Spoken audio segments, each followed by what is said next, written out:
Hey y'all, Countryman here. Y'all seen me cut up those two pork butts yesterday. I'm going to say that was about anywhere from 16 to 20 pounds. I'm not for sure. Those were at least 8-pound butts. They were big boys. But after I got done cubing them up everything, it made 5 quarts. You seen how much I had left of the fat and the whole bit. I pressure canned these for my altitude, which is over 50. Battery died there. Sorry about that. I pressure canned those for my altitude, which is over 1,200 feet, and I got to do mine at least 13 pounds. I usually like my pressure canner between 14 and 15, just to be on the safe side. But I got some good color off that meat. It's nice brown. You could drop that out and make pulled pork sandwiches and whatever you want to with it. And, you know, you got some shrinkage when you do your pork. So make sure you get them full. I like a 1-inch headspace.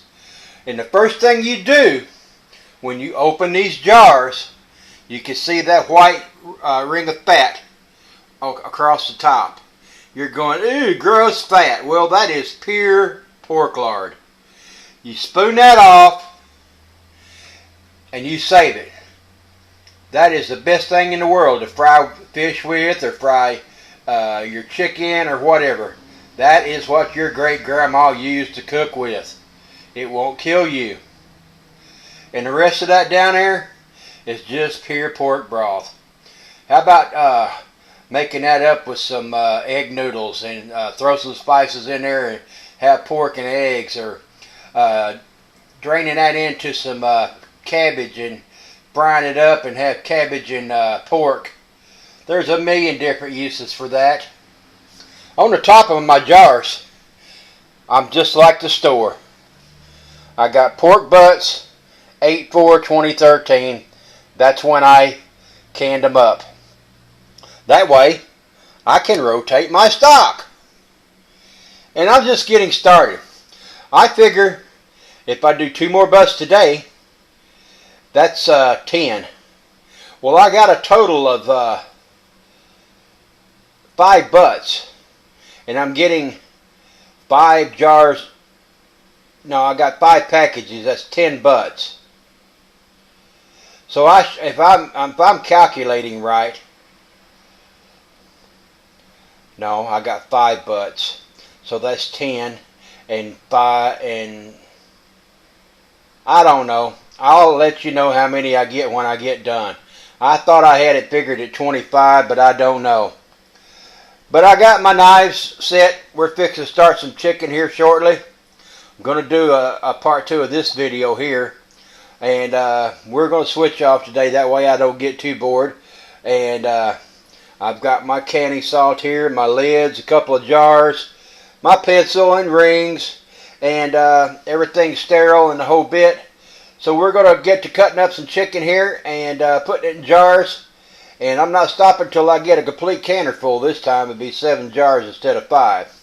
God bless. Look forward to part 2 of this and second segment of this video. God bless. Countryman out. I hope everybody likes what I'm doing. Thumbs up, thumbs down. Alright, y'all. Countryman here. Most important thing you do. Those 2 chickens got me 6 quarts.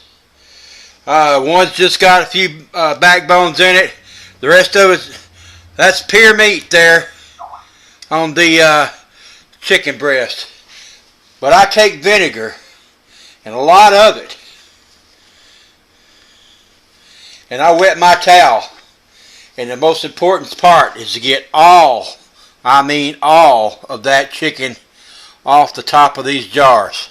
The grease, everything will keep it from sealing. I can't stress how important this is to do.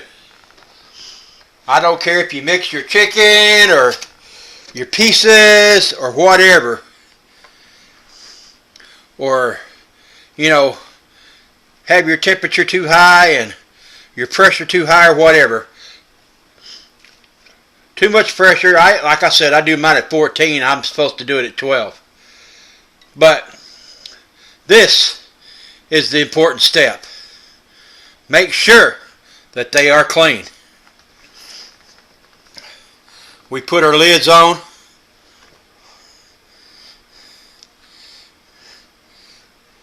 And I'll take it back. I'm screwing up already. Let's start over. I forgot something. We got our canning salt here. I put a pinch, about a tablespoon, in each one. I'm using it sparingly today because I'm almost out.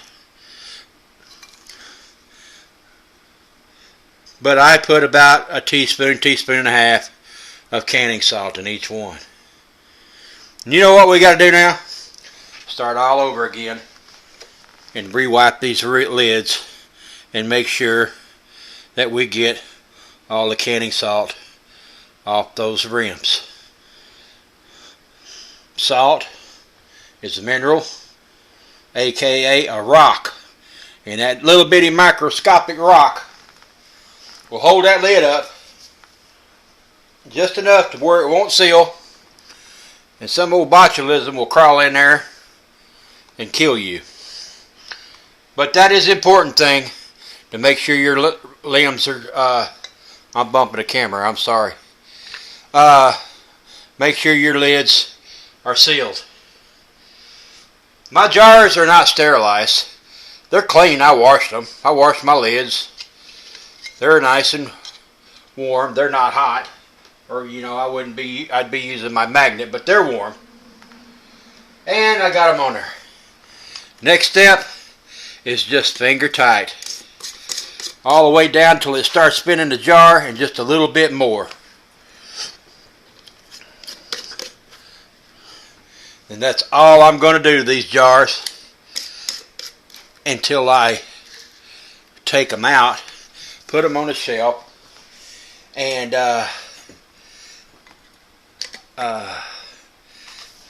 my guardian angel sent me a recipe for homemade sweet and sour sauce, and that is a video on down the road.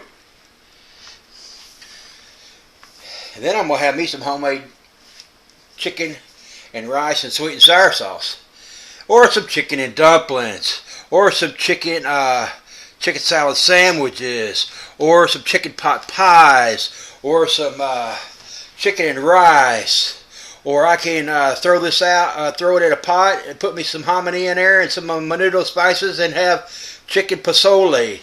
There's a million different ways. These are ready to go in the canner, bone in, which would be 75 minutes if you watch my videos. But I'm going to go ahead and do it for an hour and a half just to make sure. 90 minutes at my pressure would be 12 pounds pressure. When they come out of the canner, I'll get back to you and let you see. God bless. Countryman out. This is part 3 of Canning Party.